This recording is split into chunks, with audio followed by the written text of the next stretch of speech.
宣教傳福音其實係要付代價嘅。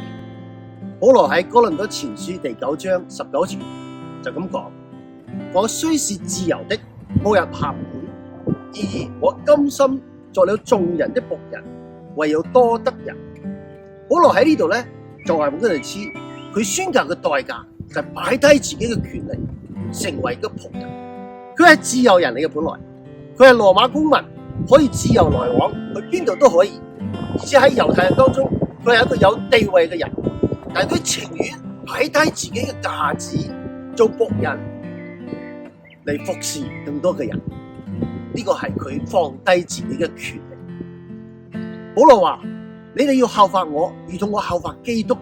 其實咧喺腓立比書第2章嗰度，保羅就講耶穌基督本來有神嘅形象，卻不以自己與神同等以強對的，反倒虛己，成為奴僕嘅形象嚟到我哋當中。